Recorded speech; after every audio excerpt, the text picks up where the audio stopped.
The sea gnawed at the rotted pier below the Iron Victory as Jon Snow stepped onto Hardhome's splintered jetty, the bitter salt spray clinging to his black cloak like frozen tears. Gray water slapped against barnacled pilings. Beyond them, a ragged armada of battered longboats and fishing skiffs rocked beneath a bruised sky. No watch brothers sang their arrival. No free folk cheered the promise of rescue. Only the wind keened, thin, hungry, spiteful, as though mourning lives not yet lost. He drew Longclaw from its fur-lined scabbard. The Valyrian steel felt alive beneath the wolf-head pommel, a silent promise forged in fire. Beside him, Tormund Giantsbane sniffed the air and spat. "Stinks o' fear," the wildling muttered, his red beard matted with brine. And something worse behind it. Dolorous Ed advanced with a lantern raised high, its glow painted ribs of half-sunken hulls and the pier's skeletal timbers. Refugees clustered in shadows. Women clutching infants, stooped men wrapped in threadbare furs, children whose eyes had forgotten how to dream. They shrank from the watch cloaks, not from hatred or suspicion, but from the bone-deep hopelessness of those who had outlived mercy. Jon's voice carried through the fog. "Gather what you can, food, blades, warm clothes. We sail at first light." Silence answered. A child's cough echoed like a cracked bell. Somewhere inland, dogs howled, their barks strangled mid-cry. Tormund rocked on his heels, knuckles whitening around the haft of his axe. "Wolves?" Ed wondered aloud. "Not wolves," Tormund said. "Listen close." The wind shifted, faint at first, then nearer. The clatter of dead things dragging iron nails across stone. A wet shuffling like frost-stiff leather, the brittle chime of icicles in motion. Thousands of feet, none living. Jon scanned the shoreline. Firelight flared atop a distant cliff. Beacons the free folk once used to guide whale hunters. Now cold blue, not warm orange. A warning none could heed. "Inside the palisade," he ordered. "Move!" They herded the refugees toward the rickety gates just as the first rank of whites breached the treeline. Hunched silhouettes broke from the gloom, limbs askew, jaws slack, a rustle of ice in empty eye sockets. Some war knights watch blacks long since torn, others the furs of clans who had fled the Frostfangs. All were bound to the same silent conductor. Jon motioned to a white harbor fisherman clutching a wood axe. "Guard the eastern gap. Light every bundle of pitch you see." The man swallowed, nodded, and disappeared into the throng. Thunder cracked overhead. Snow spiraled sideways in a sudden gale, flakes spinning like a swarm of albino moths. Torches dipped and flared. The long night pressed against every creaking plank of Hardhome, demanding entry. "Steel ran." Tormund's axe split a skull already caved in by frostbite, sending shards of frozen brain into the air like shattered quartz. Ed's lantern crashed to the boards, flame exploding in a blossom of orange that licked at advancing corpses. Scent of burning flesh mingled with pine tar. Jon fought as if every breath was borrowed. Longclaw sliced through rotted flesh and blackened sinew, each cut singing with secrets older than the wall. Yet for every corpse that fell, 3 more climbed over it, eyes blazing sapphire. A horn sounded, 2 blasts, watchmen returning. Jon wheeled toward the shoreline. Through swirling snow, he glimpsed one wading into the surf, flinging whites from his shoulders like rag dolls. But it wasn't the giant that stole Jon's breath. It was the Night King. He stood upon an icebound crest above the village, robes rippling in an unseen wind, crown of jagged ice gleaming under clouded moon. Around him, pale lieutenants waited like statues carved from glaciers, their crystalline blades humming with cold power. In the dark vault of the sky, phantom ravens circled, shadows without cause. Jon's pulse hammered. Across the distance their eyes met. A stillness enveloped him, muffling screams, steel, fire. In that frozen hush, Jon felt the shape of his own heartbeat slow. The Night King raised one hand. Snow flurried inwards as though inhaled by a great lung. The dead surged, boards splintered, refugees wailed. Yet Jon felt drawn not backward with the fleeing masses, but forward, toward the silent monarch whose face was carved from winter's first breath. Tormund shouted something lost to roaring wind as Jon broke into a run, Longclaw leaving comet trails of blue flame where it cut the air. He vaulted a toppled cart, ducked a swinging cudgel from a skeletal lumberman, leapt over the smoldering remains of a hut. Each stride narrowed the distance between wolf and ice.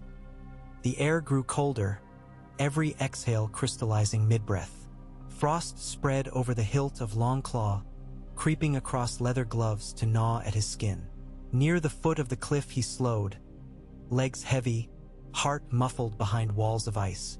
The Night King descended a stairway wrought from solid frost, each step flowering beneath his feet. Jon raised his sword. The Valyrian steel caught moonlight and spat it back silver. "You'll have no more of them," he rasped, voice fogging. "Not while I breathe." The Night King paused, tilting his head like an owl considering prey. Then he stepped forward. No blade drawn, only that lifted palm. Jon lunged, blade arcing for the icy crown. The Night King's fingers closed around Longclaw's edge. Frost spidered across the runes. Steel screamed like a living thing. Jon pushed, muscle straining, but the blade froze fast in a mortal grasp. With his free hand, the Night King touched Jon's chest, 2 fingers cool as deep-sea stone against his heart. A shock of bitter light surged through Jon's veins. Memories shattered. Winterfell's courtyard bathed in summer sun. Arya's laugh, the warmth of Ygritte's skin beside a cave's hot spring. All wrenched away, sucked into a void colder than absence. Snowflakes halted in midair, suspended like dust motes in blue glass. Time itself seemed to kneel. Jon tried to scream, but ice filled his lungs. His heartbeat slowed, until it ceased altogether, replaced by a steady, distant drum that answered to the Night King. When the world resumed its spin, Jon stood motionless, Longclaw dangling from fingertips now pale as bleached bone. Sapphire lit his eyes. Frost webbed his beard. Yet something flickered behind the frost glass of his pupils. A coal smothered but not extinct. The Night King released the sword. Steel fell, point ringing against rock. He turned toward the village and with a gesture swept one arm skyward. From every alley, every shattered window, the dead rose anew. Those slain twice already surged a third time, their joints cracking like drying wood. Children clawed up from drifts. Mothers slumped forward in unison, all eyes luminous blue. Jon watched as though from behind a wall of frozen mist, thoughts echoing slow and distant. "You must fight. You must fight." But his will was shackled, each command staggered by the Night King's cold decree. Yet the Night King did not order him away. Instead he beckoned, inviting Jon to stand by his side, lieutenant and trophy in one. When Jon obeyed, snowshift whispers traveled the length of the battlefield. The living saw the black cloak beside the blue flame and despaired. Tormund's roar cut through mournful wind. "Snow! Fight it! Damn you!" Jon's throat opened but no words formed. Frost crackled across his tongue. All he could offer his friend was silence, and a single step forward that set fresh terror rippling among the survivors. The Night King raised both hands. Dead men marched. A tidal crunch of bone and ice advanced toward the sea where the longboats waited. Torches guttered out. Oars were abandoned. Refugees spilled into freezing surf, some choosing drowning over the certainty behind those blue eyes. One by one, black sails fell. Ships burned where pitch caught, sending pillars of flame licking at falling snow. Smoke swirled among the resurrected until ember and ice danced together like star-crossed lovers. Jon moved in that dance without command. Something within him recoiled, screaming behind glass walls, but his limbs were puppets for a frigid puppeteer. He lifted Longclaw, now rimed white, and pointed toward the quays. A chorus of wights plunged into the water, pushing charred hulls back toward shore, dragging lifeboats onto gravel. Escape was denied. On the shore, Ed swung a torch, trying to keep panicked free folk from stampeding into deeper water. A gaunt fisher girl stumbled. Jon's former brother caught her by the arm. Their eyes met. Ed's wide with horror, Jon's drowned in sapphire. For an instant, even the torch seemed to dim. John's sword rose. It stopped, trembling mid-arc. The Night King turned his head, curiosity, if he could feel such a thing, creasing the frozen mask. John's arm shook like a sapling in winter gale. Shards of frost chipped away from his glove as inner heat warred against the cold absolute. A voice, weak as a dying candle, whispered from beneath the ice. "Run." John's hand twisted, diverting the blade's path by a finger's breadth. Longclaw cleaved only air. The fisher girl scrambled free, Ed dragging her toward a burning boathouse that blazed like a lighthouse of last hopes. The Night King's palm closed around John's wrist, steadying it. Cold surged anew. Resistance ebbed. The whisper faded, buried beneath fresh layers of frost. From cliffs far above, horns brayed, deep, brazen notes rolling over the bay. John's gaze snapped upward. Giant silhouettes bulked against the fire-slick sky. Mammoths harnessed to sledges of raw timber, giants hauling iron-bound boulders. Farther still, ravens blackened the horizon, disturbed from roosts they held for centuries. The land itself seemed to move, sliding toward Hardhome like a glacier given sudden breath. But the Night King had all the breath he required. He tapped the butt of his spear against stone. Ice cracked, raced, reshaped the slope into a stairway descending to the boats. The newly risen whites assembled with dire efficiency, loading petrified refugees onto rafts of frozen seawater that formed beneath their feet. John followed the silent procession. Each step felt heavier, the tether between his former self and this new existence fraying strand by strand. Memories leaked from him in silver ribbons. Rob's grin as they practiced with wooden swords. Maester Luwin's patient counsel. The first time Ghost howled at a harvest moon. The Night King consumed them as easily as the dead consumed warmth. Yet one ember remained. The crypts of Winterfell. Names whispered by stone. Promises kept beneath the earth. John clutched at that ember, wrapping it in tattered vows. Night gathers, and now my watch begins. But vows forged in breath and blood wither beneath endless winter. He boarded a raft rime thick as iron. Whites crowded around. Some recognized fragments of who they'd been. A then with half a jaw, a watch brother missing one eye. All bowed their heads toward John, acknowledging a general birthed in mid-battle. He stared back, knowing their obedience was not loyalty but the Night King's reflection in their hollow cores.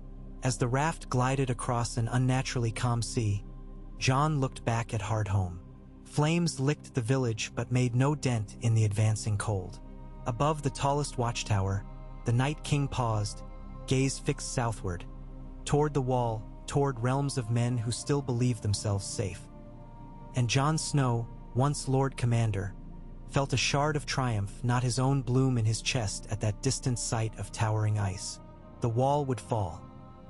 He could see its death in 1,000 branching futures, frost cracking from base to crest under the weight of endless dead. He could taste the silence that would follow, a hush deeper than the snows of Skagos, a hush to blanket the world. Yet deep beneath hijacked veins, another taste lingered: warm bread in Winterfell's kitchen, ale shared by a fire, the strange comfort of Sam's laughter after midnight watch. Small things, living things. The Night King never spoke, yet Jon felt the question resonate between them. "Do you mourn?" An image surfaced unbidden. Ygritte dying in his arms, her copper hair mingling with blood on melting snow. He had mourned then, howled, prayed, begged. The Night King offered a world without such pain. In ice, nothing could be lost because nothing was ever truly held. Absence became the only possession. The logic of that cold comfort seeped into Jon like briny undertow. Still, he did not answer. The raft touched shore beneath the cliff of raw ice where the Night King had first appeared. Whites marched inland, carving a path through spruce groves to where an ancient glacier yawned open, a mouth of blue crystal teeth. Within that cavern waited beasts of legend, ice spiders tall as hounds, skeletal bears exhaling vaporous frost, spectral wolves whose pelts shimmered like starlight caught in hoarfrost. They bowed to the king reborn in ice. Jon's new heartbeat, slow, resonant, unnatural, matched the glacier's pulse. Each throb echoed through the cavern, vibrating icicles into delicate chimes. For a moment he felt himself the axis of an empire cold and eternal. Yet still that ember smoldered. Ghost. The name drifted through his mind like wood smoke. Where was the dire wolf now? Traveling the forest near the wall, waiting for a master who would never return. A snarl rose in Jon's throat, half-formed, self-silenced. The Night King's eyes flicked sideways, as though tasting the secret of that ember. Jon stiffened, gripping Longclaw tighter. Without warning, the Night King extended a palm and pressed it to the cavern floor. Ice cracked, parted. From its depths rose a blade of purest obsidian, dragon glass glimmering dark as void. He offered it to Jon. Longclaw was Valyrian steel, bane of White Walkers. The Night King would see it used no more. Jon accepted the dragonglass sword, feeling his old blade slide from frozen fingers to clatter at his feet. Valyrian steel, forged in dragonfire, lay abandoned in a tomb of ice, a symbol buried with the man who'd wielded it. He lifted the new weapon. Shadows rippled inside its glassy depths as though imprisoning the last flickers of dying stars. It suited him in ways Longclaw never had. He swung once, twice, cutting empty air. The cavern echoed the cold music of that swing, shards of ice tinkling in approval. Behind him, the Night King stepped closer. A hand, frigid, commanding, came to rest upon Jon's shoulder. Images flooded Jon's mind. The wall shattering, King's Landing drowned in pale mist, a throne of black ice rising from Red Keep ruins. And seated upon that throne, was it the Night King? Or some shared visage, half Jon, half Frost? Jon staggered. Blood thick, sluggish, throbbed in ears that felt suddenly too small for rising pressure. He fell to one knee. The Night King's fingers tightened. The vision steadied. The throne remained. A voice like ice sliding across steel whispered not in words but in inevitable certainty. Take your place. He might have surrendered then, had not a memory burst forth with the ferocity of wildfire. Lyanna Stark's statue in Winterfell's crypts, petals of winter rose scattered at its feet, Ned's voice promising a truth withheld for love. That secret, whatever it was, belonged to Jon alone, and secrets were the heritage of the living. The ember flared. Frost crawled back an inch from his irises, revealing dark gray beneath. Pain stabbed through him, real, hot, blessed. The Night King's grip tightened, warding off rebellion. Ice raced back, quenching the spark. Yet Jon had felt warmth again. Even in suppression, memory of it could not be extinguished. He rose, bowing his head. Blue reclaimed his gaze. But inside, the ember remained. A dagger lodged too near the heart to remove without killing. Night gathered outside the cavern. Aurora half-lights spread across the sky, white, blue, corpse green, wreathing the army as it assembled. Giants beat drums carved from mammoth bone, their rhythms slow and seismic. Banners of flayed skins froze solid in mid-flutter. Jon stood at the Night King's right hand, dragonglass sword gleaming with a hunger all its own. He did not shiver. Cold was now his cloak, his breath, his blood. Yet in that fortress of silence, he whispered words only he could hear. The wall is high, but so is honor. Fire dies, but embers smolder. The Night King turned toward him, perhaps sensing tremor beneath granite obedience.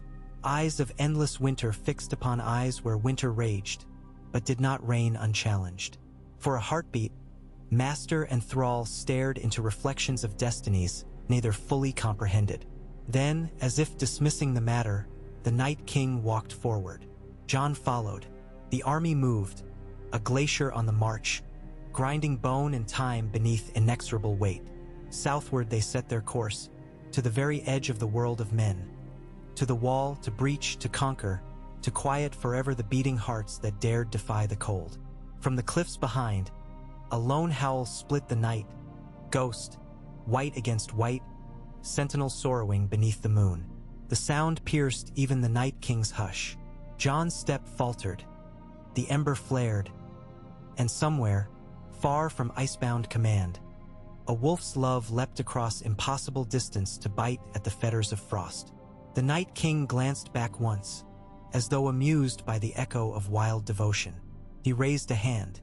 Clouds thickened, swallowing the moon, drowning the stars. Ghosts' howl faded beneath rolling thunder that was not thunder, but the drum of dead things surging toward dawn. And Jon Snow, twice lost and yet not wholly claimed, marched at the head of the storm, carrying within the frozen vault of his heart a single ember against an endless night. Snow scudded across the haunted forest in rippling sheets, glazing every pine needle in crystal armor. Branches cracked under the weight, sounding like distant musket fire. The Night King's host moved through that storm without leaving prints, as if the wind itself carried them. Jon Snow marched at the vanguard beside the icy monarch, footsteps measured to the silent drum of a heart that beat too slowly to be mortal yet too urgently to be dead. Behind them trundled a mangled menagerie, giants bound in chains of frost-bitten sinew, white bears whose translucent hides shimmered like moonlit vellum, a line of mammoth skeletons draped in frozen hides, tusks carved into battering rams. Each creature radiated a cold so pure it conjured mirages. Frost flowers unfurling midair before sublimating in a wink, ghosts of ice lingering where breath should have been. Further back, thralls by the thousand shuffled in ragged cadence, weapons of rust or bone clacking like cicadas. Among them stalked the White Walkers, tall and spare, blades of crystal propped on armored shoulders that glittered with trapped auroras. Jon's dragonglass sword swung at his side, humming softly whenever he drifted near one of the Night King's lieutenants, as though the black glass recognized its kindred in those cold sovereigns. But the hum was faint compared to the roar inside Jon's skull, memories battering weakened walls, pleading for passage. He saw Samwell Tarly grinning over a hearth, cheeks bright from ale. He heard Maester Aemon's quavering lullaby of history inside the dim library. He tasted the copper tang of his own blood in the yard at Winterfell the first time Robb bested him. Each memory slipped its leash, bounding forward, only to slam against the ice within his chest, rebound, and fade to gray. The wolf's ember still glowed there, but every mile south squeezed it in a fist of BLI. Zard glass. They reached the Milkwater before dawn 3 nights later. By rights the river should have frozen thick enough for a man to walk without cracking its surface, but the current foamed black, angry beneath a crust of slush. The dead did not balk. Bridges birthed themselves beneath their feet, slabs of frost knitting from bank to bank. Jon stepped onto that sudden span and felt the river's chill reach for him like a lover. Where the Night King's foot fell, water hissed, imprisoned in ice stub before surrendering to stillness. Halfway across, a howl braided through the wind. Ghost. The direwolf's call sliced Jon sharper than any blade, memory and sense braided in that sound. Ghost was near, somewhere on the far bank, pacing the tree line, refusing the command of fear. Jon's knees faltered. He gripped the dragonglass pommel so hard frost cracked along the haft. The Night King halted, sapphire eyes cut sideways, gauging the crack in his instrument. He raised an arm as though conducting unseen strings. The undead ranks parted. A White Walker advanced bearing a spear of rhymed crystal.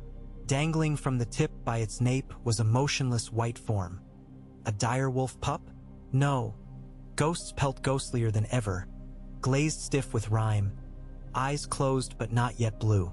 Jon lurched. The White Walker thrust the spear forward, offering the Night King his prize. A single touch to the wolf's brow would claim the beast. Then Jon would be unmoored from his last anchor, the ember quenched in animal devotion.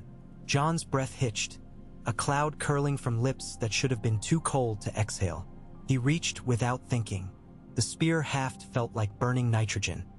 Skin fused instantly, yet the pain carved a channel of heat through the chest ice. For an instant his eyes flickered gray, the ember blazing up. "Live," he mouthed. Whether to Ghost or himself he could not say. His free hand slashed the spear shaft. Dragonglass parted vitrified wood with a brittle shriek. Ghost tumbled free, hitting the ice bridge with a thud. The wolf scrambled upright, hackles rising in a ridge of white flame.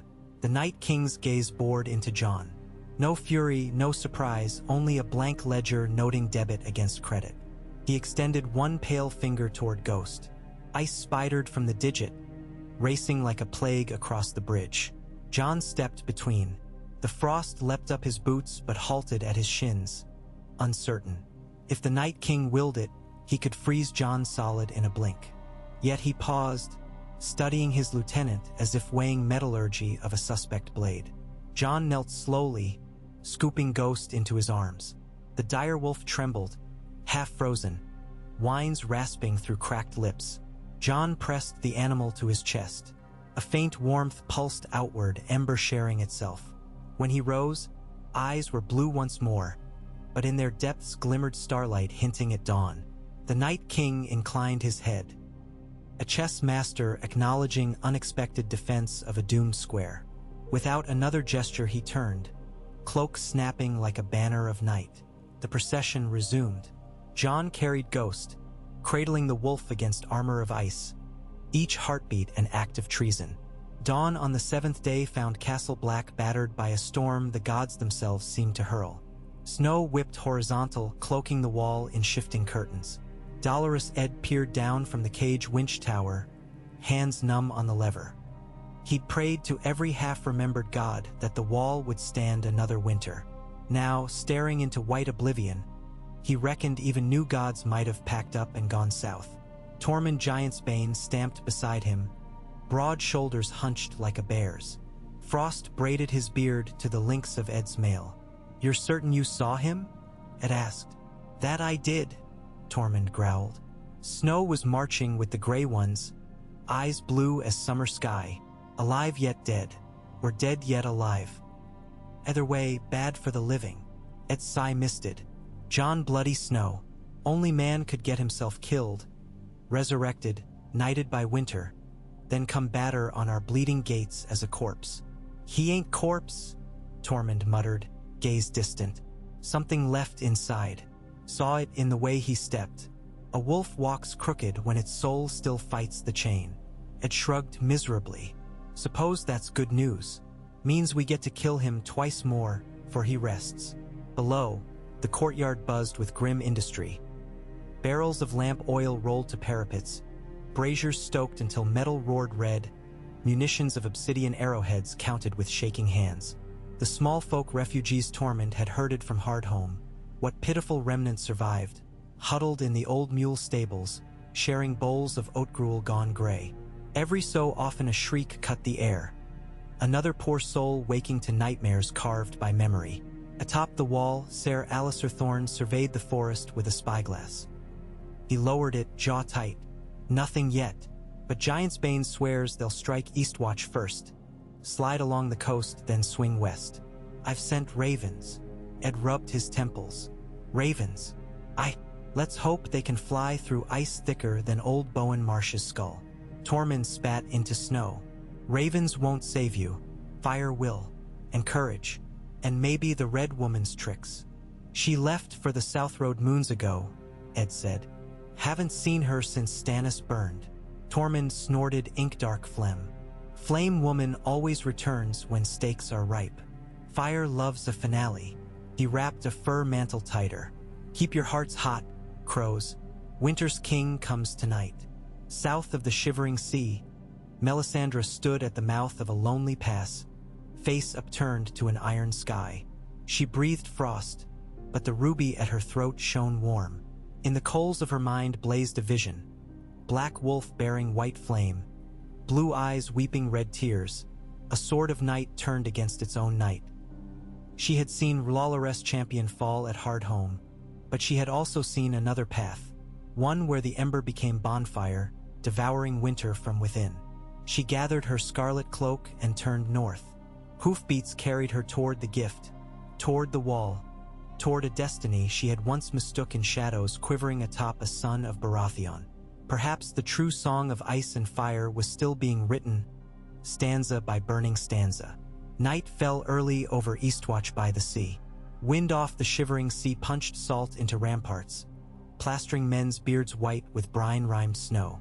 Amid those gales, a sentry spotted torches, blue torches, flickering miles offshore.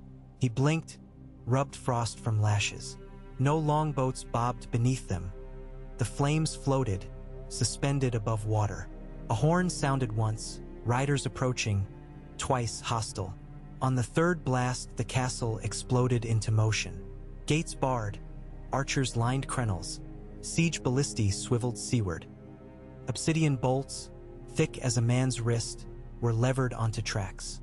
From the battlements, Cotter Pike squinted through a narrowed gaze. Shape after shape resolved. Wights walking upon a mirror-flat roadway of ice that advanced even as he watched, growing outward from the surf like a tongue of glacier. Behind the vanguard rose giants, and striding within spear-tip of the host, a figure Cotter first mistook for a priest of winter until he recognized the cloak, the crow-black of the watch, tattered yet unmistakable. "Seven save us," Pike breathed. "It's the bastard." A hush rippled along the wall. Some men stumbled back, prayers turning to bile. Others spat curses. Betrayal by one they'd bled beside was wound upon wound. Yet none could lift bow or spear. Shock froze them as surely as any wizardry. John raised his dragonglass sword. The weapon's surface devoured torchlight, drinking it like a starved god. At the gesture, the Night King halted the army's foot. Only the White Walkers and their giant escorts ventured closer, silent wheels of war easing into range of Eastwatch's scorpions. Pike swallowed grit. He motioned to the engineer. Loose, twanging steel bucked. The first obsidian bolt screamed across open air and shattered against an invisible wall, disintegrating in a burst of black sparkle. A ripple of blue light faded where it struck, like moonshine disturbed by a thrown stone. The Night King lowered his hand, having parried the missile without stirring a cloak fold. John moved beneath the parapet. He stared upward, perhaps at Pike, perhaps at memory lodged in stone. Ghost padded by his side, hackles bristling, eyes not yet blue but filmed with frost. The wolf growled low. John laid one gloved hand atop its skull, calming or commanding. Pike could not discern. Wind shifted. A plume of clouds parted, revealing the moon full and fat above the sea. In that silver glare, John spoke, lips moving soundlessly to those on the wall. None could hear, but all felt chills as if his tongue articulated doom. Then he raised the sword once more and brought its tip to the ice roadway. Blue fire blossomed, crawling outward in branching veins. With a thunderclap, the sea itself heaved, birthing a rising platform of ice that crashed against Eastwatch's sea gate. The impact rattled stones laid by Brandon the Builder, 5,000 years tested. Mortar dust snowed into the courtyard. Wights poured up the ice causeway, battering at reinforced oak. Giants slung boulders harvested from coastal scree, each flaming where pitch had been slathered atop. Walls groaned under concussion. Archers fired. Obsidian found targets. White mist replaced heads, but for each felled corpse a dozen advanced. John watched impassive, ghost light swirling in pupils. The Night King stepped to his side, raised a hand toward the ramparts. Ice crystallized up the inner faces of Eastwatch's towers, seeking crevices. Stones split with cannon-shot cracks. Men toppled as battlements sheared away like crust torn from bread. Cotter Pike gripped the rope ladder. "Retreat!" he bellowed. "To the wall. Pull the bridge. Burn the stairs. Bring every last barrel of oil." Chaos erupted. Yet as men scrambled, John's gaze tracked a single figure, a stripling ranger racing along the wall walk bearing a satchel of obsidian vials. Slim, springy. Could have been any lad fresh-pledged, but John's heart stalled when memory attached a name, Ollie. The boy struck flint to pitch, hurled a blazing bottle that shattered on a White Walker's chest. Blue flames engulfed the creature, its armor crackling. It screeched, a sound like steam screaming through copper, and fell. Victory, bright and tiny, winked in that noise. Something cracked in John's icy armor. Bride? Affection? Hard to tell. The fracture echoed inside, spreading hairline threads toward the ember. He inhaled. Lungs burned, not with frost, but with want. The Night King turned toward him. No words, but meaning thundered, "Hold." John froze. muscles locked, the fracture sealed, leaving only a ghostly ache behind. The Night King raised his spear and hurled it. It streaked overhead, a comet of condensed winter. Pike dived. The spear punched through the tower drum behind, exploding into rime that spidered down stone like frostbite on flesh. The tower began to sag. John's gaze followed its collapse, face blank. Yet deep beneath, the ember flared brighter than ever. Hours later, Eastwatch lay silent save for the pop of cooling rubble. A breach gaped where the sea gate had been. Shards of timber jutted like broken teeth. Corpses, some still twitching in after death, littered ice-choked water. The Night King's army filed through ruins into the tunnel beneath the wall, blue flames lighting damp stone. But the tunnel's central arch had collapsed, choked with rubble and oil-slick fire. Cotter Pike's men had brought down sealing lentils at the last moment, sealing the passage in tomb of shattered granite. The Night King surveyed the blockage. A gesture summoned giants bearing curved tusk blades. They hacked at stone, clearing path pebble by pebble. John lingered at the waterline, ghost by his knee, staring up at the wall's white enormity. Snow cascaded off its lip in glittering veils. Somewhere atop that rampart perhaps Tormund watched, or Dolorous Ed, hearts pounding like trapped hares. Did they feel him, brother still, foe now? John dug fingers into Ghost's ruff. The wolf leaned, exhaled a gust of ice fog. Behind them, a soft crack sounded. John spun, sword half-drawn. A young girl rose from wreckage, hair matted to a gash on her brow. She staggered forward, holding a knife of carved bone. Face smudged but fierce. "You took my mother," she hissed through chattering teeth. "You won't take me." John's blade halted mid-arc. The girl's eyes, green flecked with gold, were shape of spring buds. He knew that shade, had glimpsed it in some long-forgotten stable at Winterfell when he fed a newborn foal sugar. Life untrampled, fragile yet stubborn. His muscles trembled, arguing loyalties. The Night Kings will press down, a glacier grinding descent to powder. But the ember fumed, sparks jumping to nerves. John lowered his sword. He reached up, tugged at his own cloak clasp, the black wool still stitched with grizzled direwolf head. He swung it around the girl's shoulders. Her jaw fell. Around them, whites shuffled nose blind to scent of heartbeat. John closed her fingers on the cloak hem, then pointed toward a breach in collapsed pier pilings, narrow enough to wriggle through. He pressed one gloved finger to his lips. The gesture felt foreign now, breath steaming iron. The girl stared, suspicion warring with raw survival. At last she nodded, scurrying toward the splintered wood, vanishing. John exhaled. A storm roared in his skull. Triumph mingled with terror. He had disobeyed. The Night King would know. Already ice creaked through veins, tightening like manacles. He straightened as the monarch approached from the tunnel mouth. Frost coiled around the Night King's pauldrons in lazy tendrils. He glanced at John, then at the gap where the girl had been. One eyebrow, if he had eyebrows, might have twitched. He extended a hand. John offered his sword in both palms like penitent novice. The Night King closed fingers not around the blade but around John's wrist, squeezing. Pain shot up the arm, cold so intense it scorched. Cracks raced along leather, skin, bone, until veins glittered azure. John gritted teeth. He would not cry out. Could not. A fresh layer of frost plated his forearm. The Night King released him. Punishment delivered, yet nothing more. He turned back toward the tunnel, where giants had unveiled enough of a passage to let skeleton mammoths snake inside. John flexed fingers. They moved sluggishly but obeyed. Within their ache, the ember burned brighter still, shielded now by the very ice meant to crush it. Heat hidden behind cold walls. He glanced to Ghost. The wolf's eyes remained amber, though rimed at edges. Together, they followed the army into the wall. At Castle Black, candlelight jittered across the map table in the Lord Commander's solar room that still smelled faintly of John's pine soap and parchment dreams. Dolorous Ed leaned on the table, eyes sunken. Beside him Tormund paced like a caged sabercat.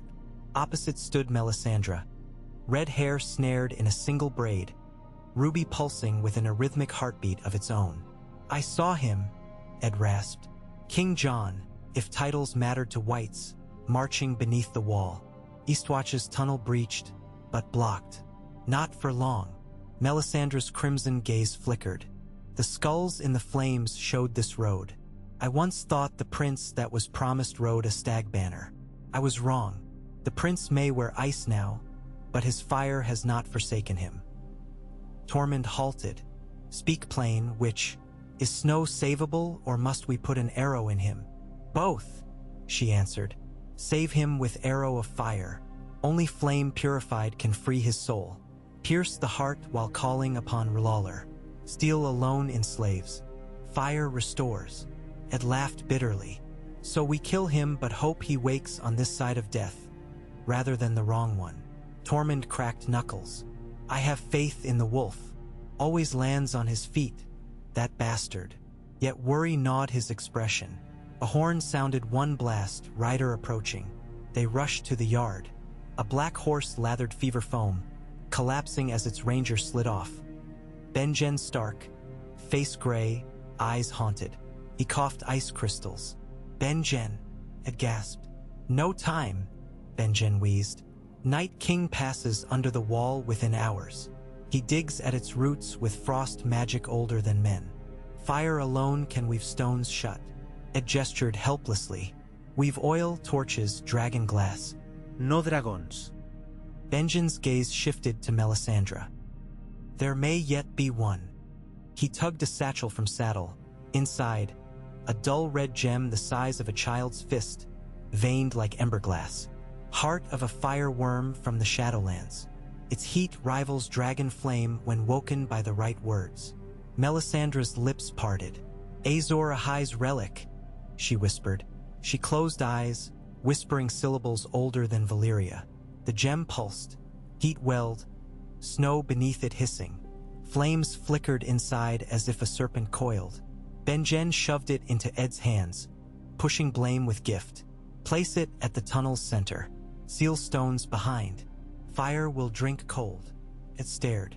"And the bastard?" Benjen's jaw tightened. "If you see him, remind him who he is." Tormund snorted. "I'll remind him with my fist if need be." They set to work. Oil barrels dragged, tunnels lined with pitch-soaked brush. Melisandre traced glyphs on rock with smoke-black ash, each sigil glowing ember-orange before sinking into stone. Above, the sky cracked with sheet lightning, though no thunder followed. The Night King had begun his deeper sorcery. Jon shuffled beside mammoth tusks through the wall's bowels. Ghost padded ahead, ears flat. Damp air condensed on frost plating Jon's shoulders, dripped in icy rivulets. Ahead, imperial silence. Behind, crushing press of countless dead. They reached the choke where men's sabotage narrowed passage to a ragged throat. Giants hammered, rocks split. Through gaps Jon glimpsed torch orange, heard mortal voices echo. A single figure darted among the debris, Ed, perhaps, hauling a glowing bundle. The Heartstone, its radiance made whites recoil. A white walker lurched forward, raising crystal spear to shatter both stone and bearer. Jon stepped involuntarily. Dragonglass sword met crystal spear in clash that spat shards of midnight and sky. Sparks, fiery red, not icy blue, fountain sprayed. The walker reeled, gauntlets scalding where the sword grazed. Jon pivoted, blade cleaving through its neck. The crystal head tumbled, shattering on flagstones. The rest of the corpse imploded in snow dust. Shock rippled through both armies. Jon stared at his own hands, had moved without order, reflex born of training with Ser Roderick. The Night Kings will battered in outrage. Ice locked Jon's spine, forced him still. It seized moment. He rolled the Heartstone under rubble, ducking back as whites surged. Jon could not prevent. His muscles quaked, but the mantic force gluing him to silence held. The stone reached a cavity in fallen rocks. Melisandre's glyphs ignited. A ring of runes flared bright as sunrise. Heat blasted outward. Whites at the fore shriveled, moaning steam. Giants roared, one fell, tusks gouging limestone. The Night King strode forward, raising arms to weave counterfrost. For a heartbeat Jon's limbs were his own. He whistled, sharp, rising. Ghost leapt, burying fangs in a White Walker's calf, dragging it down. Jon hurled the dragonglass sword into the channel of molten air the Heartstone birthed. Blade became comet, spinning end over end toward the glyph circle, where heat met ice in wheezing equilibrium. It struck stone, driven like a stake. The runes exploded. Fire roared up the tunnel, incandescent, devouring frost barricades, whites, and Jon alike. He felt skin sear, ice melt, heart pound double time. Pain, glorious, human, flooded nerves. The ember became blaze. With a sound like a mountain collapsing, the passage imploded. Wall stones shuddered, grinding into new alignment. Granite fused with dragonfire heat, rehardened into glassy rock impermeable to winter. Silence followed, except for a single gasp. Jon lay half-buried under rubble inside the watch's side, cloak aflame. Ghost crouched over him, licking charred cheek. Gray eyes opened. He coughed smoke.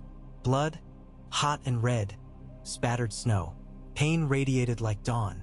He lived, and he was himself. Boots crunched. Ed, covered in soot, knelt. Jon? 7 hells.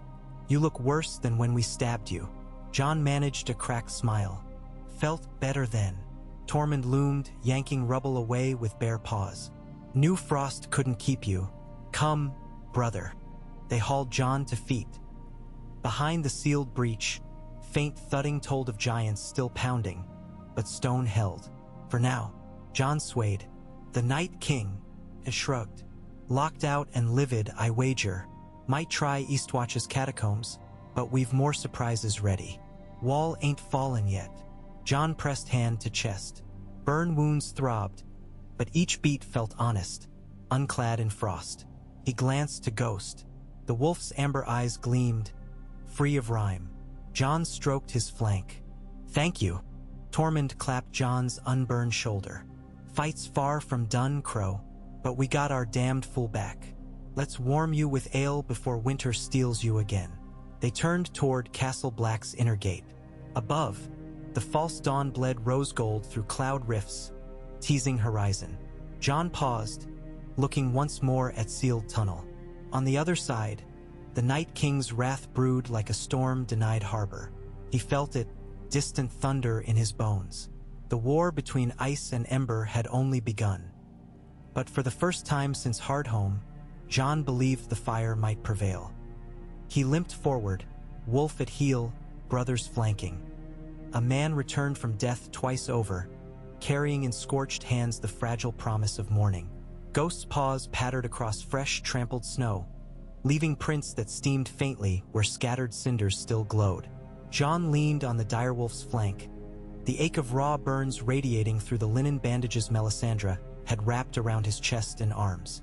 They crossed Castle Black's empty courtyard, lanterns guttering in the wind, ash swirling like a silent blizzard within a louder one.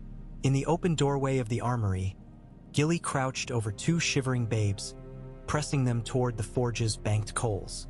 She looked up, fear a permanent shade in her eyes, and for an instant Jon glimpsed every life about to hang on the thread of his next decision. Ed and Tormund guided him into the old meeting hall, the one with the cracked granite table Lord Commander Mormont had favored. Fires roared in iron braziers. Melisandre stood by the hearth, tracing red gleaming sigils in the air with fingertips that glowed as if dipped in sunrise. Benjen Stark lingered beyond her, half shadow, half sorrow, the smell of cold pine clinging to his patched cloak. Jon eased onto a bench. Splinters bit through wool trousers, reminding him he was alive in ways the Night King could never taste. Every movement scraped charred flesh. Pain shouted with each breath. He welcomed it, chainmail against the lure of numbness. No one spoke for a long moment. Wind hammered shutters, sending snow spirals through gaps. Outside, the wall boomed like a drum, giant's clubs or the ancient ice itself. Jon could not tell. Benjen broke the hush. The breach is sealed for now, but frost is creeping deep into the wall. Old spells are failing. If the Night King keeps feeding ice into its bones, it will shatter. Not today perhaps, but soon. John flexed stiff fingers, seeing again the girl he'd spared at Eastwatch and the Night King's silent inquiry as rubble collapsed between them. We need more fire. Wildfire, dragonfire, anything. Benjen's lips twitched. We have neither. He laid a small canvas pouch on the table. Inside, the heartstone pulsed ember red. Except this, the Black Brothers call it Azor's heart. One burst fused half the tunnel into glassy slag. Two more might weld the wall's foundations tight as Valyrian steel. Melisandre's ruby flared in echo. 3 beats remain in the heart. Each summons a fire hot enough to melt stone and burn shadow. But the Night King's power grows with every corpse. If he surrounds the wall on 3 sides, Eastwatch, Castle Black, Shadow Tower, heat alone may not suffice. It produced a cracked grin. What's stronger than a heart that burns like the sun? Melisandre looked to Jon. A heart that burns inside a man, not a stone. Tormund guffawed. Woman's riddles. Speak plain. She did. If Jon is to undo what was done at Hardhome, he must face the Night King beneath an open sky. Fire alone breaks ice, but fire guided by the blood he once shared with winter will unmake him. Jon closed his eyes, felt cold ghost fingers still lurking in marrow. Could he stand again before that gaze? Could he resist a second call to blue? He opened his eyes. I'll do it, whatever it takes. It swore softly. We just got you back. Not back enough, Jon said. Half my bones still remember his command.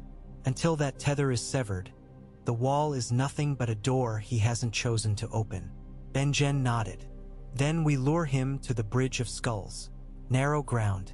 Night sky above, no cover for his sorcery. Tormund tugged beard icicles. Need bait. Thick, juicy bait. Jon rose, ignoring the hiss of his blisters. He wants me. That's bait enough. Hours later, they rode west atop the wall. Jon on a rangy gray gelding, Benjen and 20 rangers behind, Melisandre in a crimson cloak that snapped like flame. The sky churned in bruised hues, violet, iron, void. Half-moon bled through rifts in cloud, smearing light over endless white. Below, the haunted forest stretched black and patient. Somewhere beyond those trees, the Night King's host tracked the wall's curve like a storm cell hugging shoreline. Every few miles, pillars of blue torchfire wavered, signaling white companies adjusting march. Once, Jon glimpsed an ice dragon, Viserion's undead husk, circling far off, moonlight pouring through rents in its wings as though through cathedral glass. At Moat End Spire, Benjen halted the column. The Bridge of Skulls jutted ahead, a natural stone arch where a glacier had retreated centuries ago, leaving a gap just wide enough for 6 horses abreast. On its southern side, the wall's builders had carved stairs down to a watch platform. On the northern, broken marble statues, first men kings turned to headless torsos by frost, littered the approach. Legend said a night of slaughter had coated the arch in bones thicker than mortar. Only the strongest winds cleared them year by year. Melisandre descended first, planting torches along the arch's midpoint. Benjen unpacked the heartstone, setting it in a shallow basin carved from a heart tree not hauled from below. Jon dismounted at the northern end, Ghost trotting ahead, ears cocked. The plan was simple, as plans born of desperation often are. Light the heartstone, let its glow pierce the gathering gloom like a blood beacon. The Night King, drawn to reclaim his wayward general, would come, confident. When he stepped onto the bridge, Jon would meet him. Melisandre would speak the words that woke the heart to its last and hottest beat, incinerating all in the crown of flames, ice and flesh alike, a pyre suspended above an abyss. If fire did not consume the Night King, if his cold outlasted heat, then hope died here and the wall next. Tormund had begged to stay, but a band of free folk and crows holding Castle Black could not spare more warriors. Only Benjen remained, half dead himself, held to the living by strange magics. He would loose one arrow, tip wound with cloth soaked in the heart's oil, should the Night King attempt flight. One arrow only, for even spectral flesh may ignite if seeded with sacred fire. Jon postured at the midpoint, single sword, long claw reclaimed, bare and balanced. Melisandre began her low chant, each Valyrian syllable coiling like smoke. The heartstone brightened from ember to sunrise to molten star. Shadows leapt enormous, thrown across arch and forest snow. He waited. Wind fell away, replaced by a hush so deep Jon heard his own pulse throb inside burned skin. Then crunching snow. White walkers emerged between tree columns, spears glistening like frost-pinned lightning. Whites followed, ranks parting around a straight-backed figure in ice-woven robes. The Night King. He paced forward alone, every step etching hoarfrost into the granite. Jon's grip tightened. Heat from the heartstone prickled his cheeks. Frost in his veins recoiled. Two forces battled within, ice yearning for reunion, fire demanding rebellion. He centered his stance. When 15 paces remained, the Night King stopped. His glare swept the heartstone, then Jon, then ghostly torches. Blue light sharpened each flaw in Jon's armor, each unhealed burn. Words formed soundless, you break, you burn, you break, you burn. Jon lifted long claw. Moonlight danced along Valyrian ripples. You'll have no dominion here. The Night King tilted his head. A flare of ice surged from his palm, arcing toward Jon like comet tails. Jon met it with steel.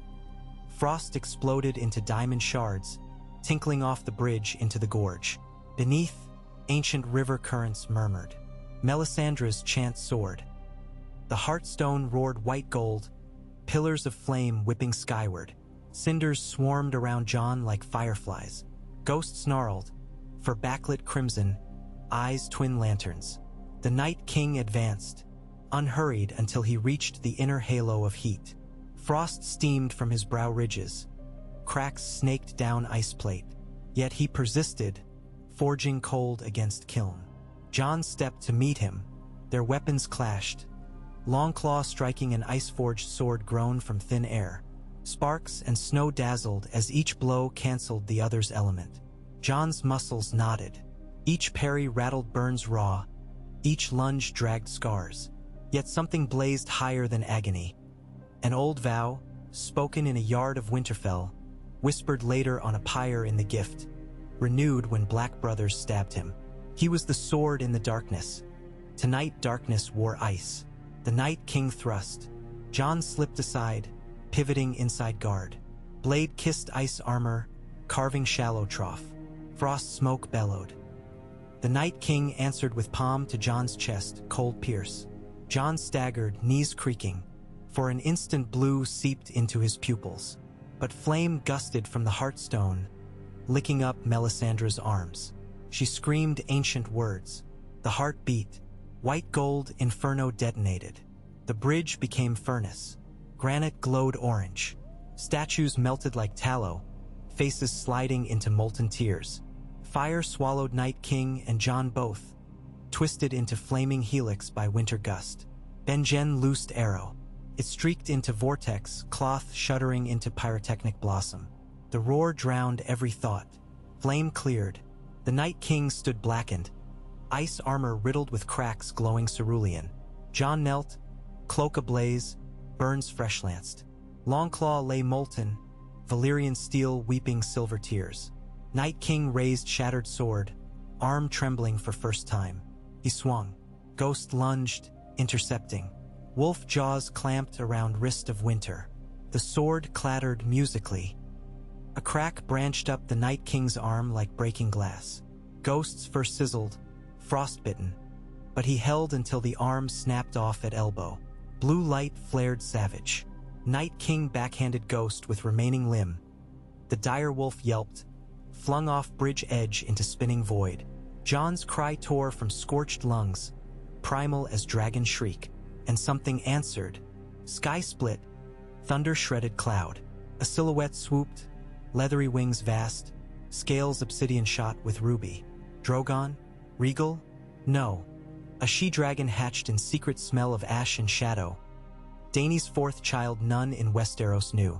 Sekizares, the hidden flame of Essos, come on wind of prophecy. Melisandre's eyes reflected dragon fire, ruby luminous in ecstasy. Azor Ahai, the dragon roared, exhaling furnace breath over bridge. Night King raised stump, conjuring wave of cold, but Sekizares' flame parted it like dawn through fog. Scales blazed white heat, forging a beam of plasma that enveloped the winter monarch. Ice shattered.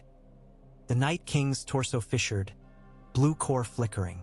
He opened charred mouth, silence spilling like vacuum. In that moment, Jon lurched forward, seized broken wrist of ice still held in wolf blood jaws, and plunged jagged stump into the Night King's chest where heart should be. Frost met frostbitten flesh bound to wolf bone. For heartbeat long nothing. Then fissures widened, lightning inside glacier. The Night King convulsed, crown splintering. Light burst from every fracture. With a sound part scream, part wind, part cathedral organ collapsing, he exploded into blizzard of diamond dust. Shockwave whipped flames out. Bridge plunged into darkness save molten rock glow. White walkers below howled. One by one they cracked, blue cores pulsing erratic then snuffing. In forest, whites toppled like cut marionettes. The ice dragon spiraled, croaking once before shattering mid-air into snowfalls of crystal bones. Sekizares banked, landed north side, wings folding like city gates. Heat radiated, snow flash vaporizing. Jon collapsed against scorched parapet, shoulders slumped. Ash drifted away on early dawn winds. Benjen emerged, silhouette bent but firm. He knelt, touched Jon's wrist, steady pulse. "It is done," he whispered, though his face carried grief for a world that had forced such fire. Melisandre approached, eyes reflecting sunrise bleeding over horizon. The prince that was promised came not as savior from prophecy, but as man twice lost and found. Light and dark made one torch. Jon's gaze searched void where ghost had fallen. Dread nodded, then movement. Shapes scrambling over broken buttress far below, paw over paw, for patch singed but whole. Ghost hauled himself onto snow shelf, tossed snout skyward in triumphant howl. The sound echoed from melting forest, answered by ravens, by crumbling ice, by heartbeats of men realizing they were still alive. Jon smiled through tears of ash. He raised cracked hand to Sekizares. The dragon dipped her head, nuzzling palm with muzzle hot as forge. Flame need not always destroy. Sometimes it thawed the marrow, freed what was frozen. Behind them, the wall stood scarred, smoking, yet unbroken. Dawn spilled rose gold across each weather-worn stone, painting hope where night reigned hours before. Jon breathed deep. Pain remained, but so did pulse and choice. He turned south toward realms of men who would soon learn death could be undone. By fire, by faith, by the stubborn ember of a wolf that refused to freeze. And with first light, crows rose from every tower, wings catching warm drafts for the first time in living memory. Heralds of a new chapter written not in ice nor fire alone, but in balance hammered from both. A chapter just beginning. The dawn crept higher, striping the snow-blind plain in shy pastels that tried, timidly, to paint over the char of battle. Jon moved like glass cooled too quickly, every step hair-cracked with pain, edges catching on unseen snags. Melisandre's salves eased the worst of the burns, but the new skin they coaxed felt thin as mothwing. As he crossed the bridge's southern lip, the heat-shocked granite still radiated warmth beneath his boots. Behind him, the basin where the Heartstone had lain now glowed faintly, crusted in ruby slag. Every time the wind gusted cool across it, a hiss rose like a serpent warning that embers yet survived below. Benjen lingered by the beheaded marble effigies, half in, half out of shadow. He seemed reluctant to tread farther south, as if crossing beneath the cheating sun might unravel whatever borrowed miracle kept him walking among the living. He caught his nephew's gaze with eyes gone amber from reflected light. "The wall will stand," Benjen said, voice pitched low for the empty gulf sprawled beneath the bridge.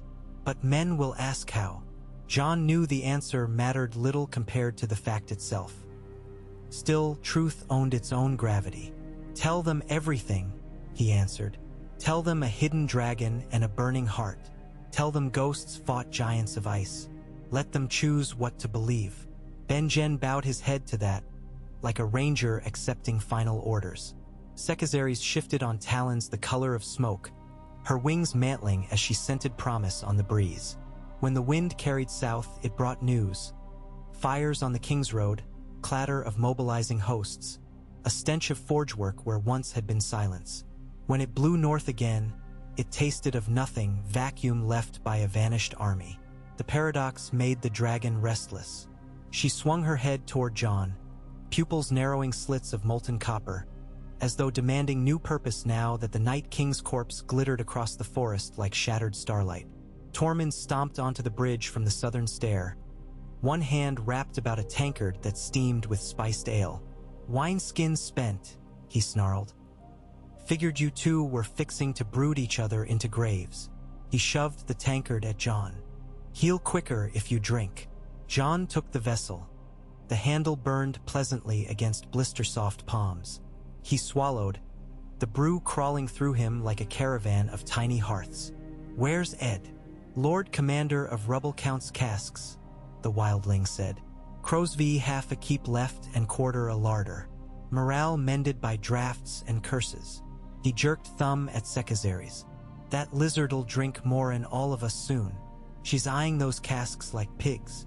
John glanced at the dragon's coast-hungry gaze. "She belongs further south. So do we." Tormund snorted. "You bleeding yet from every hole? No? Then I suppose we march."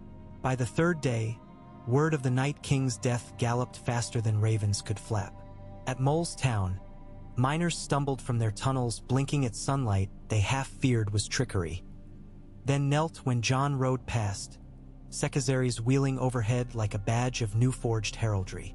At Queen's Crown, a flock of wildlings who once hurled dung at Castle Black's battlements flocked to his banner, chanting in tongues older than first men. Snowfire, Icebane, the Wolf of Dawn. John accepted neither cheers nor goods pressed into his saddlebags. Each smile they gave felt like weight tied to his ankles. Reminders that victory minted new debts even as it paid old. Near Last Hearth, they found Riki Will, a ragpicker who claimed to have seen blue fire blink out along the shivering sea the night of the bridge.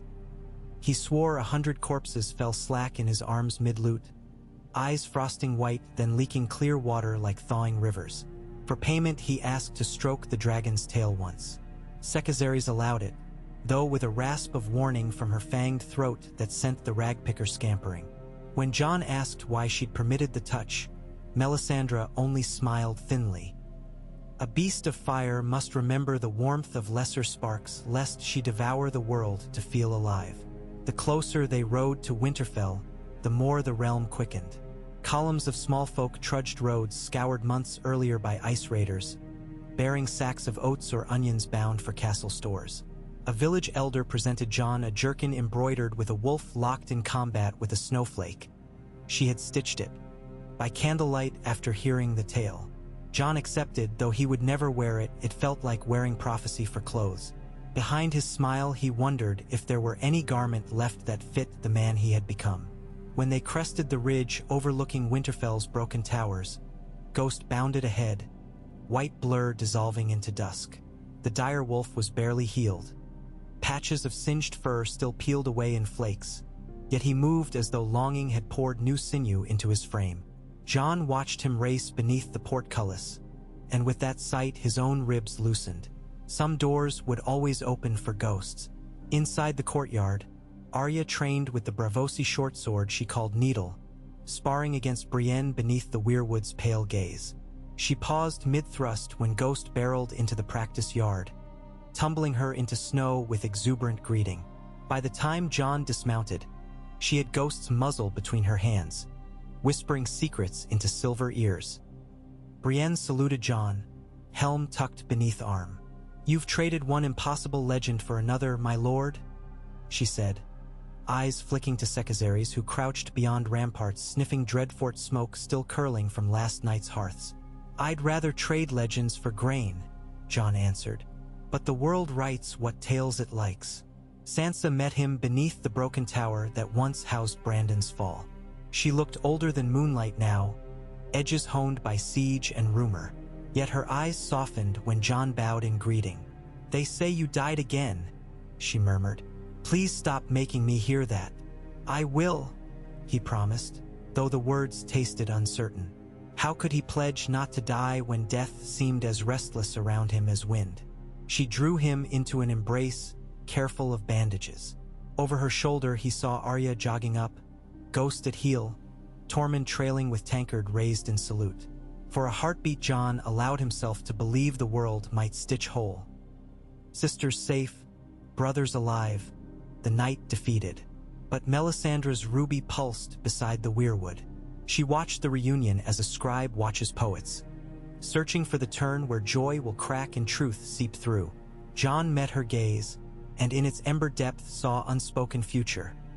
Fires yet demanded, oaths yet to burn. 2 nights later, a raven winged in from Dragonstone. Its message bore Daenerys' seal, a 3-headed dragon black on red, and 3 lines of high Valyrian. "I heard the sky scream fire. I felt a daughter call her mother. I sail at dawn." Jon traced the ink, pulse fluttering. He had never met Daenerys, though her dragons had scorched half his nightmares.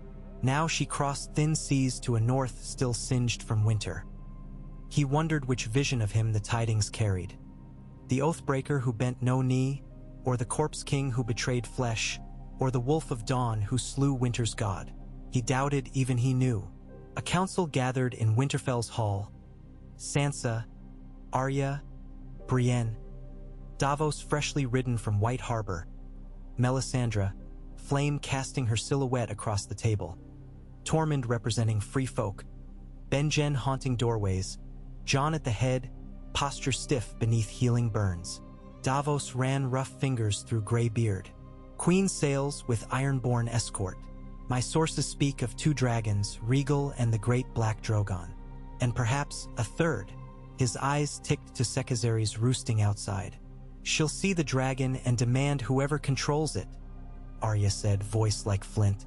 "No one controls Sekazari's," Melisandre corrected. "She chooses her rider, and she has chosen none yet." Sansa folded hands. "Daenerys seeks alliances.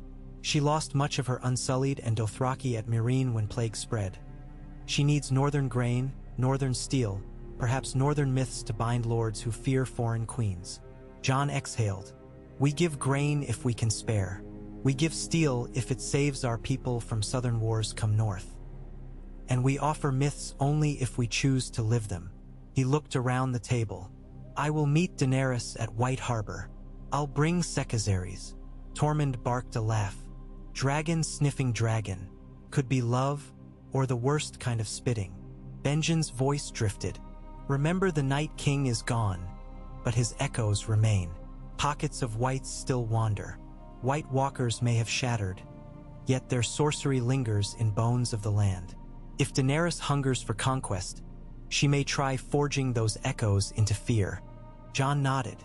"Then I must show her flame can heal, not only burn." The ride to White Harbor carved a path through thawing countryside.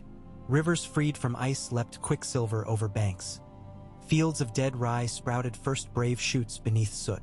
Jon rode at column front, bandages removed now, scars mottled red-pink where frost had once nested. Each mile he felt strength reconvene, sinew reknitting across furnace-seared muscle, marrow humming quiet as hive. Lost within that hum, he realized he no longer heard the echo of the Night King in his pulse. The tether was gone, replaced by a void that tugged only when he recalled the quiet of perfect stillness. He wondered if part of him missed it, the way a healed wound sometimes misses ache because ache once proved the flesh alive. They camped one dusk beside the weeping water. Melisandre tended small fire while Jon sharpened an iron dagger. Its stone rasp lulled him until Tormund settled with a sigh, staring into flames. "You saved the world, Crow." The wildling's tone carried reverence disguised beneath alegruff. Jon shook his head. "We saved a night. Morning waits to judge." Tormund spit into darkness. "Morning better not try. Giant's bane still here." He slapped broad chest. I'll wrestle any dawn. Jon smiled. I believe you. His grin faded. What will free folk do? Return north of Wall. The wildlings studied glowing coals. Some will wander. Others will stay where fields thaw. The world turned circle. Maybe circle broke.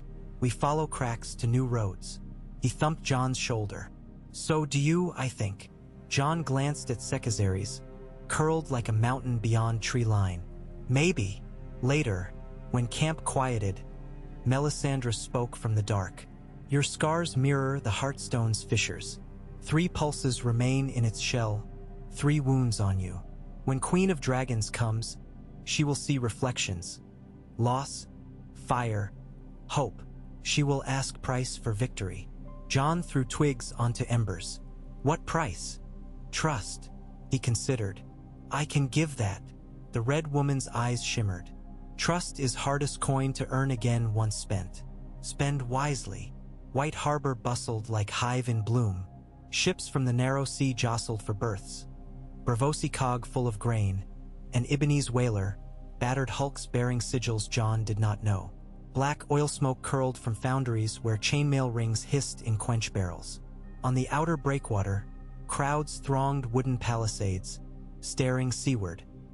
They whispered of silver sails glimpsed off the bar, of dragons glimpsed above breakers, of a wolf king who rode flame. Jon's column entered through Seal Gate. Manderly guards parted, eyes widening at Sekazares' shadow skimming parapet. The dragon refused stables, choosing to perch upon the widow's tower, claws sinking into decades of gull droppings hardened like coral. The stone groaned but held. Ser Davos met Jon in the court of the first merman. She anchors beyond the harbor mouth. Her flagships show no banners but her sigil, and sails dyed black since Marine's rebellion. Jon brushed soot from cloak. How many fighting men? Maybe 2,000 unsullied left, a few hundred Dothraki. Enough to gut a city ill-defended, but not enough to hold a kingdom unwilling. Let's keep her unwilling at ease, Jon murmured. At noontide, Daenerys Targaryen came ashore. She wore dark riding leathers, silver filigree at throat shaped like twin dragons chasing tails. Regal circled overhead, green wings steady as kites. Drogon's shape kept distance across clouds, a black mountain drifting. When Daenerys dismounted a white mare, her hair, silver braided, spilled like moonlight down back. She walked flanked by Missandei and Grey Worm. Her eyes swept Jon first, then Sekazares, then Jon again, puzzling connection. Jon stepped forward. He bowed, not low as serf, but as lord acknowledging sovereign equal. Your grace, welcome. Daenerys studied his burns. They say fire licks but does not gulp you. It gulped, Jon said. I survived. She acknowledged with tilt of chin. A rare breed. Her gaze flicked to the sky where Regal and Drogon lazily orbited. She is yours. Jon glanced at Sekazares, who rumbled as though laughing. She is herself. Daenerys' lips curved faintly. Then she and I share nature. Jon motioned toward the Merman's Keep. Will you dine? She hesitated, eyes scanning battlements for traps. Then she looked again at Sekazares, who crooned low. Whatever rumor passed between dragons assured her. I will. The feast of introduction proved austere, harbor rations stretched to feed refugees. Yet Daenerys praised saltcod stew as though it were Pentoshi honey duck. She observed Manderly's crippled garrison with concern, asked after orphan tallies, offered healers from her fleet. Jon appreciated gestures, but wariness flickered under her words like fish beneath ice. When she finally requested audience alone, he obliged. They met in the Widow's Tower top chamber, where window arches gaped like missing teeth. Sekazares perched on balcony edge, Drogon opposite on outer wall. Regal roost on shattered chimney. The night air hummed with dragon hearts. Daenerys rested palms on crumbled balustrade. I came to claim allegiance of the north, but I see a king already stands. Jon shook head. No crown. Maybe not upon your brow, but hearts place it. Her gaze softened. I know weight of myths, tried to wear mine like armor. It pinches. Jon exhaled white. I chased myths too, honor, brotherhood, Night's Watch vows. They nearly killed me, then real men killed me, and something colder tried to keep me. Daenerys tilted her head. Yet you returned. Why?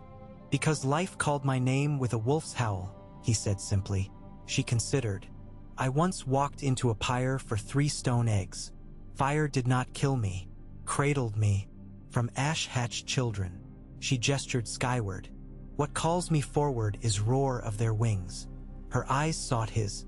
I would share that sky, but not by chaining another to throne's whim.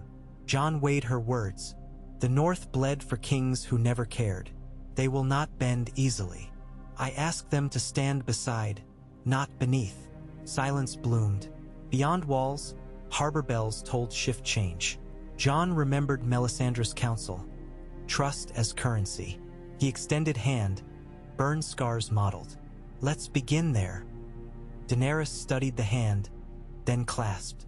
Her skin was cooler than he expected, wind-chilled, not dragon-hot. Begin. The dragons trumpeted across starlit water. 3 notes, 1 chord. Sekazary's unfurled wings, spraying loose tiles into the sea. Drogon rumbled approval. Rhaegal answered with playful snap. From the docks, watchers swore the sky rippled gold. Small folk knelt to no banner, only to possibility that dawn might bloom again free of fear. They spoke that night of a pact sealed not by parchment or crown, but by scars and scales. Yet others muttered darker. Houses flinty with old grudges scrawled letters to bannermen. The wolf lies with dragon. Fire will rule grain. In shadowed chambers of House Bolton remnants, daggers were sharpened, knives whispered. Winterfell readied for the council of 2 thrones. Daenerys and Cadre rode north, followed by dragons who cast eclipses on watchers below. At Queen's Crown, free folk mingled with unsullied, swapping tales through sign and grin. Grey Worm hunched by campfire as Tormund recounted how giants crushed whites with mammoth femurs. The unsullied commander listened stone-faced until a corner of his mouth twitched upward. One morning, Arya approached Grey Worm with wooden practice daggers. Hours later they sparred fluid forms, a dance blending Braavosi water steps and Astapori discipline. Nearby, Missandei taught Gilly's boy to count in High Valyrian. The child taught her crude knights watch oaths in return. Across the sprawling camp, cultures braided, but not all threads interwove. Lords of the Bar Rollins arrived bristling, banners limp but swords bright. They demanded audience with Jon alone. Suspicion coiled around loyalty like ivy. Jon received them in Winterfell's partially rebuilt hall, Daenerys visibly present across the table. Lord Dustin spoke first. We fought Southron wars once, lost fathers, lost sons. Now a new queen arrives with foreign tongue and beasts. Shall we kneel again? Jon's response was measured. You shall stand, beside men who bled to fell the Night King, beside dragons that burned ice to save your kin. Choose kneeling only if your legs refuse a future. Daenerys added quietly, I seek no hostage hearts, only room to breathe. Most left unconvinced but contemplative. Some left furious. That night, an arrow feathered black as pitch struck Sekazary's flank during a moonlit patrol. The shaft glanced scale but drew thin line of blood glowing gold in moon's wash. The dragon shrieked, spiraling over ramparts. Jon raced from his chambers, sable cloak streaming, heart thundering louder than bowstring memory. He reached the Godswood where Sekazary's had landed, wing curling protectively over wound. He knelt, murmuring in tongues he did not know he knew until dragons trembling eased. Melisandre examined blood, whispering charms. Arrow tipped with ice runes, she said. Whoever forged sought colder gods. Jon's eyes hardened. We root them out. Investigation uncovered Bolton sigils on Fletching, smuggled by a servant bribed with promise of scot-free flight south. The servant hanged at dawn on Broken Tower. The act soothed few. Jon knew vengeance was sowing seeds fertile for new night. He met Daenerys beside the weirwood where scent of char mingled with resin. Enemies multiply when power shares a bench, she said. fingers brushing trees' red leaves. Jon stared at arrow mounted above hearth. They fear what they do not choose. Daenerys touched the bark scar where Bran once fell. Fear feeds shadows. Let us feed dawn instead. She raised gaze. Fly with me. Where? Everywhere they hate. Let them see sky gilded by alliance, not ash. Jon hesitated. He thought of village elders stitching coats, of small folk kneeling to possibility. Then he thought of arrow glancing scale. We show them. The first tour soared over Deepwood Motte, where Riella Glover gasped as twin dragons banked low, their riders exchanging salute with her archers but breathing no flame. The next pass looped the Dreadfort's gutted yard, where surviving Boltons scuttled like rats beneath burnt parapets. Sekizares coughed sparks across rubble, spelling message without words. We remember. At White Knife's delta, fishing villages waved nets. Daenerys directed Drogon to scatter silverfish in shimmering arcs across surf. A gift gleaned from a Braavosi tradition of luck. Children shrieked in delight. Each descent, Jon and Daenerys landed among startled crowds, dismounted, listened. Jon spoke of winter now ended, Daenerys of seasons shared.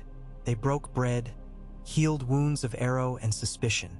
Yet letters still fanned across Raven's wings, some praising spectacle, others branding it tyrant theater. Back in Winterfell, council tallied grain. Master Masons measured wall cracks. Maester Wolkan transcribed rumors from the south. Cersei Lannister rumored dead, murdered by brother's hand during riot. Stormlands in chaos after Lord Gendry claimed Baratheon name. Highgarden under regency of Lady Olenna's grandniece. Realm tilting like a wagon on uneven road. You could claim it, Davos said one twilight as Jon tended Sekizares' mending wing. The realm adores heroes fresh from saving world. Jon scratched scale edges. Heroes belong in songs, not on councils where quills outnumber swords. True, Davos's grin was rueful, but songs can crown kings if minstrels sing them loud enough. Jon shrugged. Then I'll keep minstrels busy chasing dragons. Winter fell away. Spring cracked open seeds thought dead. In barrowfields once crusted in hoarfrost, green spears pushed skyward. Melisandre meditated atop the wall ruins. Ruby dim now, satisfied sacrifice complete. Benjen rode north one dawn, saying only, the trees still whisper. I must listen, before vanishing into fog. Daenerys walked Winterfell's gardens with Sansa, discussing governance. Taxes reduced during famine, justice tempered for reformed free folk. They disagreed fiercely but found respect. Arya sparred Grey Worm daily, each bout ending with laughs as rare on his lips as petals on winter rose. Jon's burns faded to pale etchings like maps of rivers that once flooded. Scars no longer pained. They itched whenever Sekizares soared, as if tugging him airborne by invisible hooks. He often climbed her back at dawn alone, gliding above mists to remind himself he still breathed.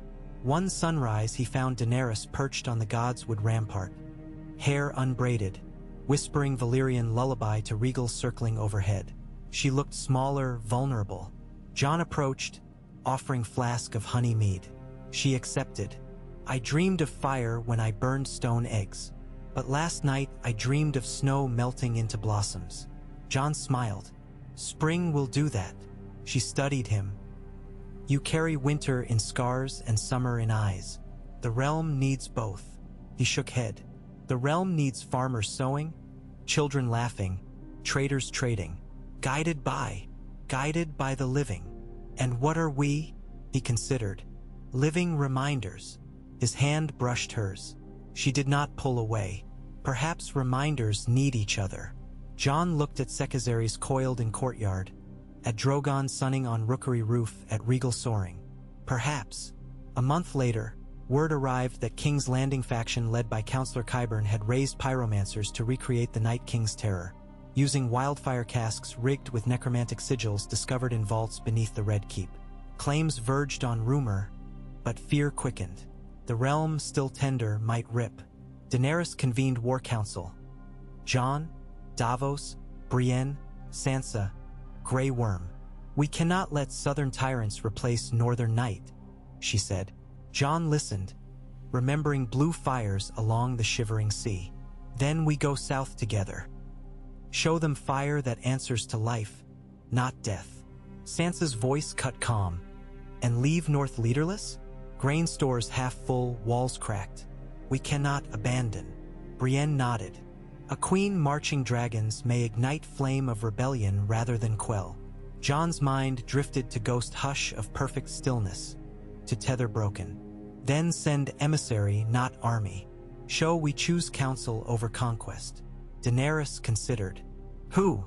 Jon raised brow. The man who's died enough to fear no shadow.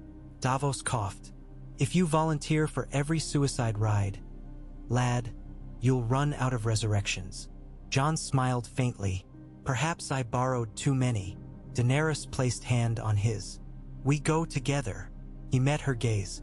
If 2 dragons fly, capital will quake. Let them, she said. But let them see our talons sheathed. She looked to counsel. We land outside, seek parliament. We demand surrender of wildfire caches. We offer rebuilding. Sansa's eyes narrowed, calculating. At length she nodded. Go. But leave me wardness in the north. I will hold. Jon clasped her forearm. You always did. When the dragons lifted from Winterfell, the dawn they parted seemed older. Wind carried scent of thawed earth and distant lavender. Small folk looked up less in fear, more in wonder. Some children waved carved wooden dragons. Sekizaries led Sky Sea. Alam Drogon at left wing, Regal at right. Jon flew with Daenerys, saddles lashed by dwarven chain gifted by Tyrion's letters of apology for past wars. Grey Worm commanded unsullied marching by sea route. Tormund took free folk to watch the wall, though he grumbled he'd rather wrestle lions in Red Keep. As towers dwindled behind, Jon felt hearts tug northward. Ghosts, sisters, promises. Yet ahead lay souls equally tethered. Men who'd burn world to own ashes. He tightened grip on saddle, leaned into Sekizaries' pumping rhythm. The horizon warmed. Mid-journey, they landed at Moat Cailin, where marsh steam rose like ghost fingers. Missandei negotiated safe passage with Ironborn garrison. Theon, newly crowned lord of the Iron Islands after Euron's fleet shattered against sea dragons' teeth, met them, knees trembling at dragons overhead. He pledged alliance, haunted by guilt that shaped his voice jagged. Jon clasped his shoulder. Your path still unwritten. Theon wept quietly after they departed. Brothers say. Farther south they soared above twins. Frey flags fluttered sullen. Bannermen huddled. Daenerys instructed Drogon to bank gentle, shadowing towers but lighting no flame. A silent treaty etched in stored terror.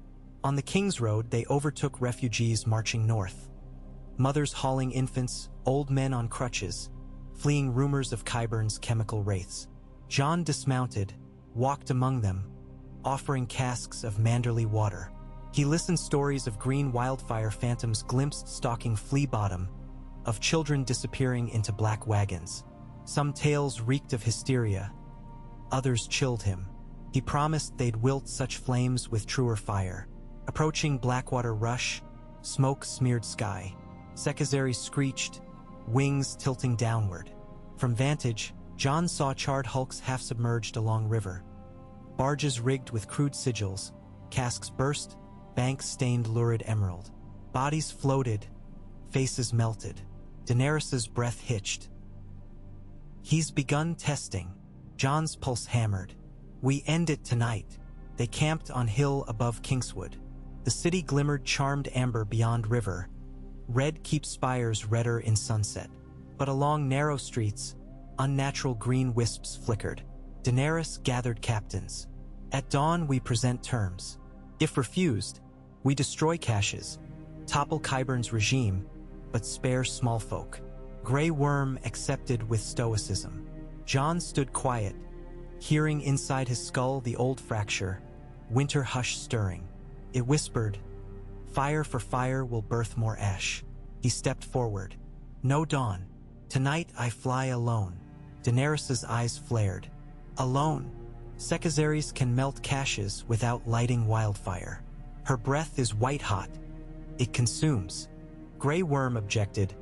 Scouts say pyromancers set traps, sigils to detonate on heat. Jon nodded. I know frost better than Qyburn. Dragon fire guided in ice sheath will quench before ignite. Daenerys frowned. You would wrap flame in cold? How? Let me show, he said. They climbed a ridge where night breezes cut. Jon closed eyes, summoned memory of Night King's touch. Frost-crawling veins. He let pain of that memory pool in palms, fists tightening until air chilled. Vapor spiraled around his fingers. He opened eyes glowing faint icy silver. Sekizares lowered her muzzle. He laid hands along throat-scale ridge. White mist gathered, condensing on ridges until frost-glazed edges. The dragon rumbled, startled yet eager. Jon turned to Daenerys. Half of me learned the cold. Now let it serve heat. Fear and awe warred in her gaze. She stepped forward, pressed lips to his brow. Ice and fire meeting in kiss that steamed. Return, she whispered. He mounted Sekizares, spurred wings. The night raid began with silent descent upon King's Landing's black cells, where pyromancers housed kegs.